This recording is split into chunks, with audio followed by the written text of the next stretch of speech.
बिस्मिल्लाहिर्रहमानिर्रहीम। एक first doctor के लिए अपने सब मरीज बराबर होते हैं। हम लोगों का इलाज करते हैं, किसी को गुनहगार या नेक होने का सर्टिफिकेट नहीं बांटते। आप मेरी बात को समझने की कोशिश करें। अगर ये तवाइफ हैं तो भी मुझे सबसे कोई फर्क नहीं पड़ता। मैं इनका इलाज करने की भरपूर कोशिश करूंगा। मैं ये सब बातें अपने सामने खड़े 12 साल लड़के को समझा रहा था, जबकि वो बिलक बिलक कर रो रहा था। वो कहने लगा, डॉक्टर साहब, ये औरत मेरी माँ जैसी है, मुझे बहुत अजीज है, इसे कुछ हो ना जाए। अगर ये इस दुनिया से चली गई तो मैं भरी दुनिया में बेआसरा हो जाऊंगा। मैंने उस लड़के के कंधे पर हाथ रखा और बोला, तुम बेफिक्र हो जाओ, मरीजा को कुछ नहीं होगा, वो ठीक हो जाएंगी। तुम अब आराम से घर जाओ। वो लड़का मेरा शुक्रिया अदा करके चला गया था। आज सुबह ही अस्पताल में एक 35 साल औरत को लाया गया। मुझे इब्तदाई मालूमात के तौर पर यही बताया गया था कि रानी आज सुबह बेहोश हो गई थी। जब होश आया तो खून की उल्टी करने लगी। ये लड़का, जिसका नाम सनी था, यही रानी को अपने साथ लेकर आया था। उसने मुझे बताया कि हम लोग बदनाम गली से ताल्लुक रखते हैं। ये औरत भी एक तवाइफ है। सनी को यही डर था कि जब मुझे पता चल जाएगा कि वो औरत तवाइफ है तो मैं उसका इलाज नहीं करूंगा। मैंने उस लड़की को यकीन दहानी कराई कि मुझसे जो कुछ हो सका मैं उसकी जान बचाने के लिए करूंगा। मैंने रानी के तमाम टेस्ट कर लिए थे, मगर ये बात सामने आई थी कि उसे तो कैंसर हो चुका है और वो अपनी बीमारी के आखिरी स्टेज पर है। उसकी जान बचाना नामुमकिन था। मुझे अफसोस हुआ था, मगर बहरहाल मेरे हाथ में अब कुछ भी नहीं था। मैं दूसरे मरीजों को चेक कर रहा था जब एक नर्स मेरे पास आई और कहने लगी, डॉक्टर, रानी की तबीयत बहुत बिगड़ गई है, आप उसे आकर एक बार देख लें। मैं जल्दी से उठा और रानी के वार्ड में चला गया। वो बहुत तकलीफ में थी। अब की बार भी उसने खून की उल्टी की थी। मैंने नर्स से कहा कि सुकून का इंजेक्शन ले आओ। वो मैंने रानी को लगाया तो उसने आंखें मूंद ली थी। मेरे हाथ में अब और कुछ नहीं था। मैं अपनी मरीजा को कम से कम तकलीफ में देखना चाहता था, इसीलिए मैंने उसको आराम का इंजेक्शन लगा दिया था। रानी अब सो गई थी। नर्स चली गई। मैं भी वापस काम पर जाना चाहता था, मगर रानी के चेहरे की जानिब देखकर रुक गया था। उसके चेहरे में खास किस्म की कशिश थी। मैं वहीं पर खड़ा होकर उसके चेहरे के खदोखाल देखने लगा था। उसकी आंखें बंद थी, मगर उनकी बनावट से ऐसा ही महसूस हो रहा था कि उसकी आंखें बहुत बड़ी बड़ी होंगी। उसका सतुआ नाक, हर भरे भरे होंठ चेहरे को मजीद जासिब नजर बना रहे थे। वो एक खूबसूरत औरत थी। बहुत से लोग उसके कदरदान होंगे। रानी अपने कैरियर के उरूज पर होगी, मगर वो कहाँ जानती थी कि एक बीमारी उसे अंदर से चाट रही है और अब मौत की दहलीज पर ला खड़ा कर गई है। मेरी प्रोफेशनल लाइफ में ऐसा बहुत कम हुआ है कि कोई चेहरा, कोई इंसान मेरे दिमाग से चिपक जाए। रानी को जब मैंने पहली बार देखा था तो ऐसा हरगिज नहीं लगा था कि मैं अपने घर जाने के बाद भी रानी के मुतालिक ही सोचता रहूंगा। मगर इस बात में तो कोई शक नहीं था कि रानी की शख्सियत बड़ी मकनातीसी सी थी। मैं रात भर उसी के बारे में सोचता रहा और जब अस्पताल पहुंचा तो सबसे पहले रानी के ही वार्ड में गया। मैं उसकी रिपोर्ट्स देखकर ये जान चुका था कि रानी चंद दिन ही जिंदा रह पाएगी, इसीलिए मैं उसके आराम को यकीनी बनाना चाहता था। मुझे इल्म है कि एक तवाइफ की जिंदगी बड़ी मुश्किल हालात में गुजरती है। मैं ये चाहता था कि रानी अपनी जिंदगी के आखिरी अयाम सुकून से गुजारे। मैं रानी के वार्ड में पहुंचा तो वो जाग रही थी। उसके चेहरे पर बड़ी प्यारी सी मुस्कुराहट थी। मैं बोला, आज आप फ्रेश लग रही हैं। मेरी बात सुनकर रानी हंसती थी। वो बोली, मैं मुश्किल हालात से लड़ना जानती हूँ। मैं मुस्कुरा दिया था। रानी मजीद बोली, डॉक्टर, आप मुझे आम औरत मत समझिएगा। घर की पली हुई नाजुक सी औरत और कोठे में रहने वाली औरत में बड़ा फर्क होता है। हम एक गाहक से पिटकर दूसरे गाहक के लिए तैयार होने वाली औरतें होती हैं। हम में बड़ा हौसला और बड़ी हिम्मत होती है। मैंने सर हिला दिया तो वो बोली, आप मुझे मेरी बीमारी की नौयत बता दें। मैं हरगिज़ हिम्मत नहीं हारूंगी। मैं रोने पीटने नहीं बैठ जाऊंगी। मैंने कुछ काम अधूरे छोड़े हुए हैं जो कि मैं मरने से पहले करना चाहती हूँ। मैं बेखबरी की मौत नहीं मरना चाहती। मैं अपने काम निपटा कर मरना चाहती हूँ। मैंने रानी की आंखों को बड़े गौर से देखा था। उसकी हर बात सच्ची थी और उसकी गवाही रानी की आंखें दे रही थी। मैं बोला, रानी, तुम्हें कैंसर है, आखिरी स्टेज पर हो तुम। मेरी बात सुनकर रानी के लबों पर मुस्कुराहट फैल गई थी, यानी वो अपने वादे की सच्ची थी। रानी बोली, मेरे पास कितने दिन हैं? मैं बोला, जिंदगी और मौत तो अल्लाह के हाथ में है। बाज़ औक़ात ऐसा भी होता है कि मरीज मौत को छूकर वापस आ जाता है और हट्टा कट्टा इंसान यूं ही बैठे बैठे मर जाता है। मेरी डॉक्टरी तो यही कह रही है कि तुम्हारे पास दिन बहुत थोड़े हैं, मगर बहरहाल हर चीज़ का इल्म अल्लाह के पास है। रानी मुस्कुरा कर बोली, डॉक्टर साहब, आपका बहुत शुक्रिया कि आपने मुझसे कोई बात नहीं छुपाई। दरअसल मैं मरने से पहले मदीने जाना चाहती थी। आपने मुझे सब कुछ सच सच बता दिया है, इसीलिए मैं रोज़ा रसूल पर जाकर आपके लिए भी दुआ करूंगी। मैं मुस्कुरा दिया और बोला, तुम अपनी अद्वियात लेती रहो, बहुत जल्द ठीक हो जाओगी। फिर तुम मदीने भी जा सकोगी। इतना कहकर मैं अपने कमरे में वापस आ गया था। मुझे रानी की हिम्मत ने हैरत में मुब्तला कर दिया था। मैंने तो ऐसे मर्द भी देखे हैं जो मौत के मुतालिक सुनकर फूट फूट कर रोने लगते हैं। मैंने ऐसे लोग भी देखे हैं जो कई कई दिन तक मौत से लड़ते रहते हैं। उनकी जान अटकी रहती है, मगर वो दुनियावी जिंदगी में इस कदर धंस चुके होते हैं कि जिस्म से रूह को जुदा नहीं होने देते। ऐसे में उन्हें बड़ी तकलीफ होती है। रानी ने बहुत जल्दी अपनी मौत को कबूल कर लिया था। उसका इलाज चल रहा था। कुछ दिन बाद रानी से एक मर्द मिलने आया था। इत्तेफाकन उस वक्त मैं भी रानी के पास खड़ा उसका चेकअप कर रहा था। रानी ने मेरी जानिब देखा और बोली, डॉक्टर, क्या अब मेरे जिस्म में इतनी हिम्मत पैदा हो गई है कि मैं मदीने जा सकूं? अब मुझे थकावट भी नहीं होती। मैं ज़्यादा देर बैठी रहती हूँ मगर थकती नहीं हूँ। मैं अब 10 मिनट वॉक भी कर लेती हूँ। मुझे लगता है कि मैं बेहतर हो रही हूँ। रानी के चेहरे पर मासूमियत फैली हुई थी। एक तवाइफ के चेहरे पर मासूमियत मैंने पहली बार देखी थी। मैं बोला, रानी, अभी चंद दिन तुम्हारा इलाज होगा, फिर तुम मदीने जा सकोगी। पास खड़ा शख्स हंस दिया था। उसकी हंसी बड़ी मकरूह किस्म की थी। वो बोला, 900 चूहे खाकर बिल्ली हज पर चली। डॉक्टर, ये एक तवाइफ है। इसने अपनी जिंदगी में बहुत ज्यादा गुनाह किए हैं। ये बड़ी बदकिरदार औरत है। इसको ये लगता है कि मदीने जाकर ये अपने गुनाह धो लेगी और मरने के बाद सीधी जन्नत में जाएगी। आप इसे बता दें कि सारी जिंदगी पाप करने वाले मदीने जाकर जन्नत के हकदार नहीं बनते। मुझे उस शख्स की बातें बहुत अजीब लगी थी। मैं बोला, आप कौन हैं? वो कहने लगा, जिस कोठे में ये तवाइफ थी ना, मैं भी वहीं पर काम करता हूँ। आप मेरे काम को नहीं समझ पाएंगे, इसीलिए मुझसे सवाल जवाब मत करें। मैं बोला, मैं आपके काम को नहीं समझ सकता, तो क्या आप अल्लाह के काम को समझ सकते हैं? मैं और आप जन्नत और जहन्नुम तकसीम करने वाले कौन होते हैं? इस सब का फैसला आप अल्लाह पर छोड़ दें। उसने कंधे उचका दिए और फिर बोला, ठीक है ठीक है, मैं कुछ नहीं कहता, मगर मेरी बात आप याद रखें। अगर तवाइफ जन्नत में जाने लगी तो क्या वो नेक औरत जिसने उम्र भर नमाज पढ़ी, रोजे रखे और अल्लाह के अहकामात मानते हुए अपनी जिंदगी बिता दी, वो अल्लाह से गिला नहीं करेगी? मैं उसकी बात सुनकर चुप कर गया था। फिर वो बोला, डॉक्टर, जितना पैसा लगता है आप लगा दें, हमें रानी बिल्कुल ठीक ठाक चाहिए। ये हमारे कोठे का सरमाया है, इससे कुछ हो गया तो हमारा बड़ा नुकसान हो जाएगा। इतना कहकर वो मर चला गया था, जबकि मैं रानी के पास खड़ा हो गया था। मैं उसका रद्द-ए-अमल जानना चाहता था। यूं तो मैं बड़ा मसरूफ डॉक्टर था। मेरा पूरा दिन एक वार्ड से दूसरे वार्ड के चक्कर काटते ही गुजर जाता था, मगर रानी में एक कशिश थी। मैं उसके मुतालिक हर बात को कुरेद लेना चाहता था, इसीलिए मैं उसका चेकअप करने के बावजूद वहीं खड़ा रहा था। रानी उस मर्द के जाने के बाद फूट फूट कर रोने लगी थी। मैं घबरा गया और बोला, क्या हुआ है, क्यों रो रही हो? रानी बोली, मैं जन्नत में नहीं जाऊंगी, मुझे माफ़ी नहीं मिलेगी ना? मैं बोला, तुम ये सब कह रही हो? तो वो बोली, ये मर्द सलीम हमारे कोठे पर होता है, ये मेरे एक एक लम्हे का गवाह है, ये मेरे सारे गुनाह जानता है। इसे अगर ये लगता है कि मेरी बख्शिश नहीं होगी तो फिर ठीक ही लगता होगा। मैं मुस्कुरा कर बोला, रानी, ये रोने की बात नहीं है। कोई इंसान जन्नत जहन्नुम का फैसला नहीं कर सकता। तुम अपना दिल छोटा मत करो। रानी चुप कर गई और बड़ी आस से मेरी जानिब देखने लगी और बोली, ये लोग मुझे गुनहगार समझते हैं, इसलिए नहीं चाहते कि मैं रोज़े रसूल सल्लल्लाहु अलैहि वसल्लम पर जाऊं। आप मेरे जाने का इंतजाम कर देंगे? बस यही समझ लें कि आप एक मरती हुई औरत की आखिरी ख्वाहिश पूरी कर रहे हैं। मैंने सर हिला दिया था। मैं बोला, मुझसे जो कुछ बन पड़ा मैं ज़रूर करूंगा। इतना कहकर मैं अपने ऑफिस में आ गया था। मैंने अपने दराज में पड़े टिकट की जानिब देखा था। मैं कुछ रोज़ बाद मदीने पाक जाने का इरादा रखता था। ऐसे में मुझसे उस औरत ने ये फरमाइश कर दी थी। मैं इसको रद्द नहीं कर सकता था। मुझे यही डर था कि अगर मैंने इस बात को ठुकरा दिया तो कहीं मेरी हाजिरी रद्द न कर दी जाए। मैंने सोच लिया था कि मैं उस औरत को मदीने ज़रूर लेकर जाऊंगा। मैंने उसकी रिपोर्ट्स देखी थी। उसकी हालत दिन ब दिन खराब होती जा रही थी।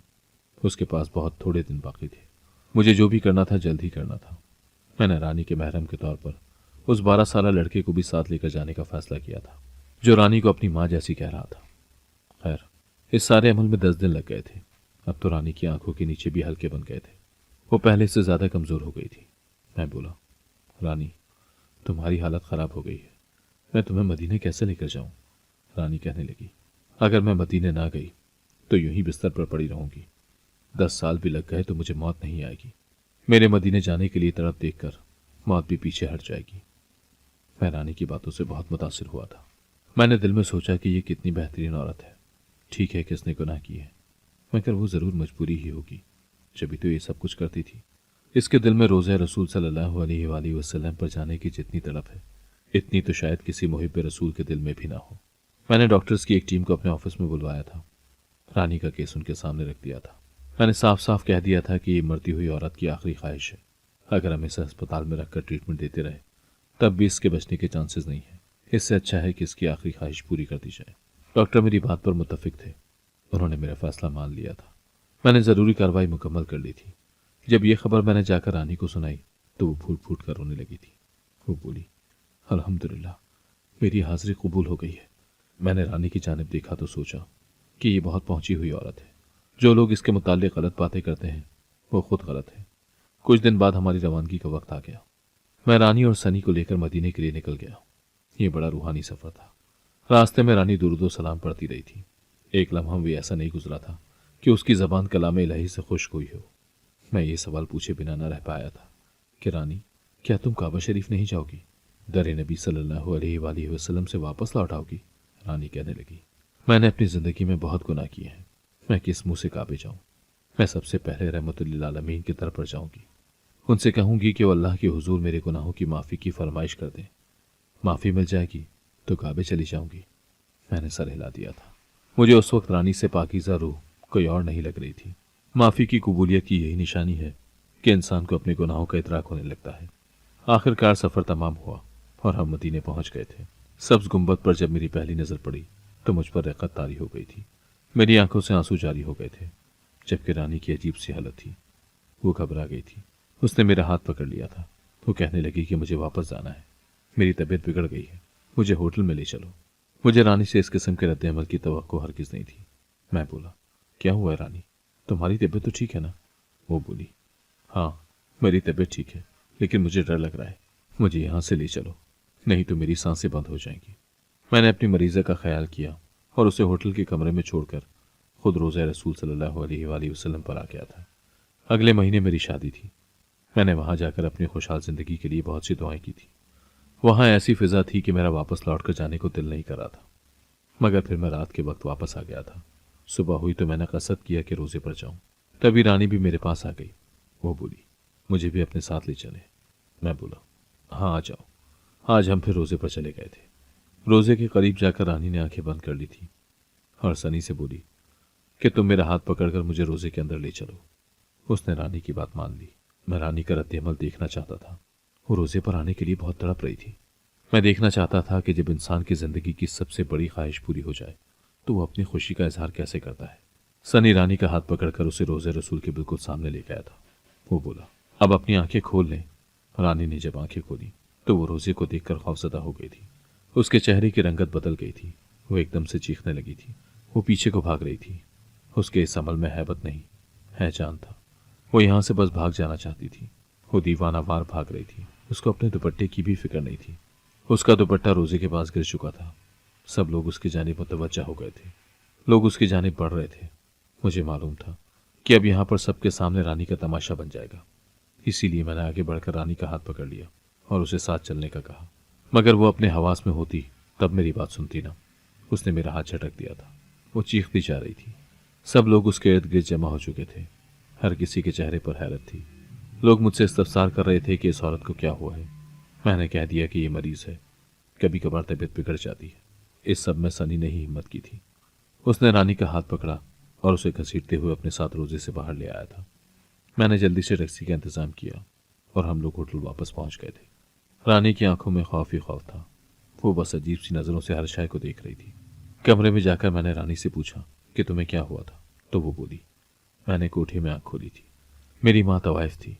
उसने उम्र भर गुनाह किए थे, मगर जब बूढ़ी हो गई तो उसे एहसास हुआ कि एक बच्चा तो मेरे पास होना ही चाहिए जो मुझे माँ कह सके, कोई मेरा अपना हो, जो दर्द तकलीफ में मेरे काम आ सके। अम्मी का हमल ठहर गया था। उसने मुझे ना गिराया और यूं कोठे में एक और तवाइफ ने जन्म लिया था। अम्मी को जब पता चला कि मेरे घर बेटी पैदा हुई है तो वो बहुत खुश हुई थी। कहने लगी कि मेरे बुढ़ापे का सहारा इस दुनिया में आ गया है।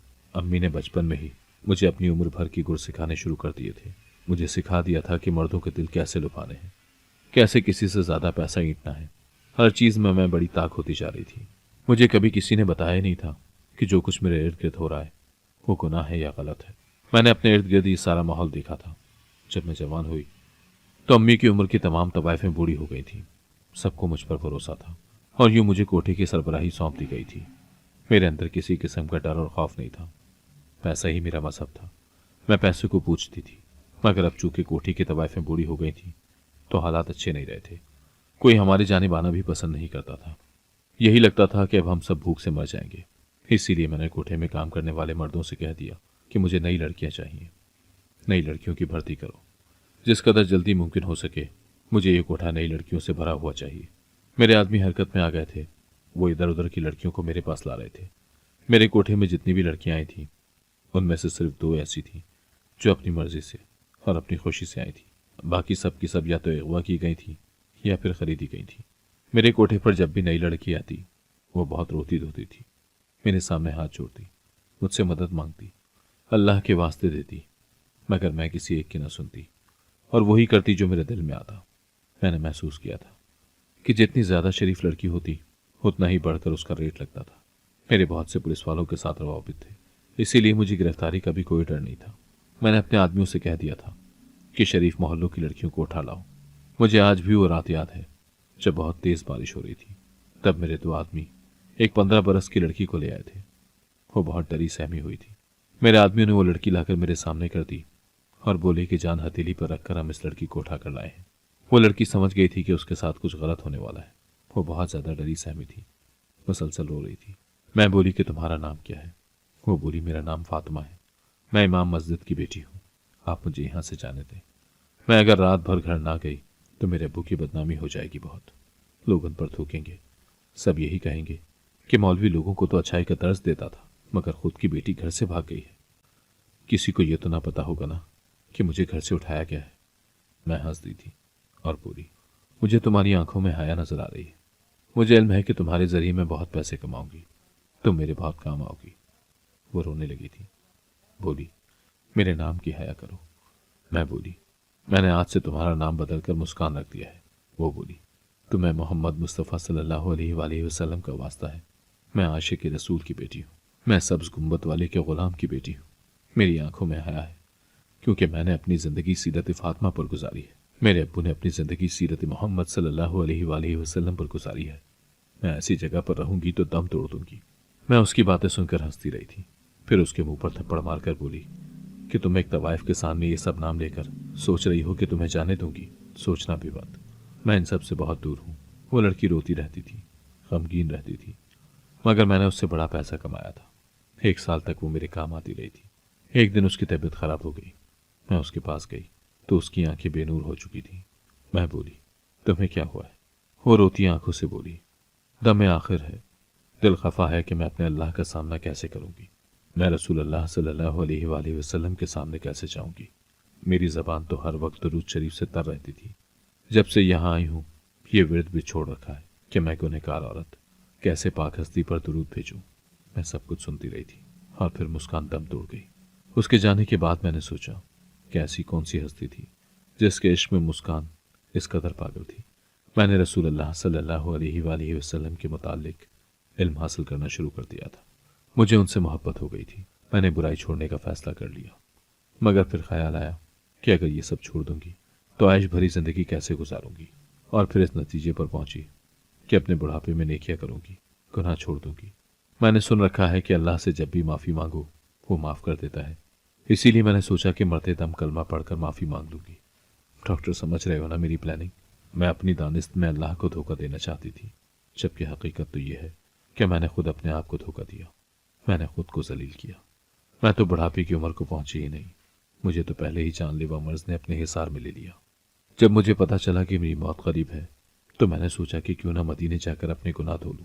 वो जो आदमी अस्पताल में मुझसे मिलने आया था उसने आपसे ठीक ही कहा था कि मैं बहुत गुनहगार हूँ। वो मेरी जिंदगी के एक एक लम्हे से वाकिफ था। वो सच ही कह रहा था। मैंने रानी की सभी बातें बड़े इत्मीनान से सुनी थी। फिर मैं बोला ठीक है, मैं समझ गया हूँ, लेकिन अब तुम मुझे ये बताओ कि तुम रो क्यों रही थी, चीख क्यों रही थी? वो बोली डॉक्टर मेरा रोना बनता था। मैं अपनी माफ़ी की उम्मीद पर यहाँ आई थी। मुझे यकीन था कि मैं बख्श दी जाऊंगी, मैं 2 आंसू बहाऊंगी तो जन्नत की हकदार बन जाऊंगी। मगर जानते हो मेरे साथ क्या हुआ? जिस रोजे के सामने खड़े होकर सब रो रहे थे, अपने दिल का हाल कह रहे थे, अपना इश्क बयान कर रहे थे, मुझे वो रोज़ा नजर नहीं आया था। मैंने साथ खड़ी औरत से पूछा कि रोज़ा कहाँ है? तो वो बोली तुम्हारे सामने ही तो है। मुझे सब कुछ दिखाई दे रहा था, हर चीज, फकत वो सब्ज गुंबद नजर नहीं आया। इसका मतलब जानते हो क्या है? वो जो दो जहानों के लिए रहमत है, वो मुझसे खफा है। मुझे हर जगह मुस्कान नजर आ रही थी।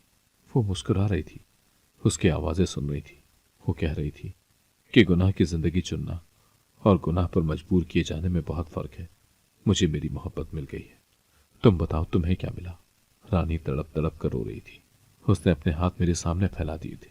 वो बोली, देखो देखो तो मेरे हाथ खाली हैं, मुझे तो कुछ भी नहीं मिला। उसकी हालत बिगड़ती जा रही थी। मैंने जल्दी से टैक्सी को बुलाया। मैं रानी को अस्पताल लेकर पहुंचा तो पता चला कि वो दम तोड़ गई है। ये सब बहुत परेशान कुन था मेरे लिए। उसकी हालत ने मुझे खौफ में मुब्तला कर दिया था। मुझे समझ नहीं आ रहा था कि मरने के बाद उसके साथ क्या हुआ होगा। मैं चाहता था कि रानी की तदफीन मदीने में हो जाए, कम से कम रानी की रूह को थोड़ा सा तो सुकून मिले। मैं इजाजत तलब करने के लिए दफ्तर गया, मगर मेरी अर्जी को धुतकार दिया गया था। मैं हैरान था कि आखिर ये हो क्या रहा है। फिर मैं रानी की मैयत को लेकर पाकिस्तान आ गया था। उस कोठे वालों को रानी का जज्द खातिर सुपुर्द करके मैं अपने घर आ गया था। इस बात को 4 साल बीत चुके हैं, मगर मैं अभी तक रानी के ख्याल को अपने जहन से झटक नहीं पाया। मैं ये बात समझ गया हूँ कि कभी किसी के हक में ज्यादती नहीं करनी चाहिए और अपने दुनियावी फायदे के लिए किसी दूसरे को गुनाह के दलदल में नहीं धकेलना चाहिए। दुनिया की जिंदगी तो बड़ी मुख्तसर सी है, इसकी राहत की खातिर हमें अपना अपनी सुकून बर्बाद नहीं करना चाहिए। मैं हर नमाज के बाद रानी की मगफिरत के लिए दुआ करता हूँ। मेरी आप सबसे गुजारिश है कि रानी के लिए दुआ करें। उसके साथ मरने के बाद क्या हुआ होगा कोई नहीं जानता। क्या पता वो उन आंसुओं के एवज जो उसने मरते दम बहाए थे बख्श दी गई हो।